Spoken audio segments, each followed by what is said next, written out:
ఈ నెల 27న జరిగే ఉపాధ్యాయ ఎమ్మెల్సీ ఎన్నికల పోలింగ్ సందర్భంగా కలెక్టరేట్ ఆవరణలో ఎమ్మెల్సీ ఎన్నికల పోలింగ్ మెటీరియల్ పరిశీలిస్తూ సిబ్బందికి తగు సూచనలు చేస్తున్న జిల్లా కలెక్టర్ దివాకర్ టీఎస్. అన్ని ఏర్పాట్లను పూర్తి చేశామని జిల్లా కలెక్టర్ దివాకర్ టీఎస్ తెలిపారు. ఎలాంటి అవాంఛనీయ సంఘటనలకు తావు లేకుండా ప్రశాంత వాతావరణంలో పారదర్శకంగా ఎన్నికల ప్రక్రియ కొనసాగేలా కట్టుదిట్టమైన చర్యలు తీసుకున్నామని అన్నారు. ఉపాధ్యాయ నియోజకవర్గ ఓటర్లు 628 మంది ఉన్నారని వివరించారు. 9 పోలింగ్ కేంద్రాలను ఏర్పాటు చేశామని కలెక్టర్ తెలిపారు.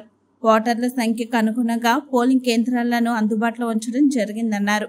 ప్రతి పోలింగ్ కేంద్రంలో ఒక పీఓ, ఒక ఏపీఓ, 2 ఓపీఓలు చొప్పున 4 అధికారులతో కూడిన బృందం పోలింగ్ ప్రక్రియను జరిపిస్తుందని తెలిపారు.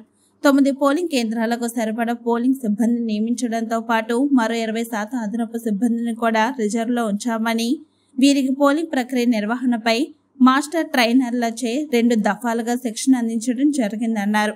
పోలింగ్ ప్రక్రియను సూక్ష్మ పరిశీలకులు నిశితంగా పరిశీలన జరిపేలా వారికి కూడా శిక్షణ అందించామన్నారు.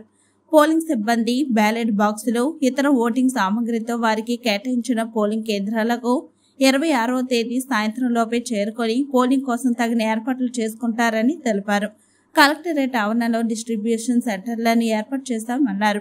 పోలింగ్ సిబ్బంది అక్కడి నుండి బ్యాలెట్ బాక్సులు సామగ్రిని తీసుకుని సకాలంలో పోలింగ్ కేంద్రాలకు చేరుకునేలా రవాణా సౌకర్యం, ఇతర అన్ని ఏర్పాట్లు చేశామని కలెక్టర్ తెలిపారు. పోలింగ్ ముగిసిన మీదట బ్యాలెట్ బాక్సులను కట్టుదిట్టమైన భద్రత నడుమ నల్గొండలోని రిసెప్షన్ సెంటర్ కు చేర్చడం జరుగుతుందన్నారు. 27న ఉదయం 8 గంటల నుండి సాయంత్రం 4 గంటల వరకు పోలింగ్ ప్రక్రియ కొనసాగుతుందని, ఎమ్మెల్సీ ఎన్నికల్లో ఓటు కలిగి ఉన్న ఓటర్లు ఎలాంటి ప్రలోభాలకు లోను కాకుండా స్వేచ్ఛాయుత వాతావరణంలో తమ ఓటు హక్కును వినియోగించుకోవాలని కలెక్టర్ సూచించారు.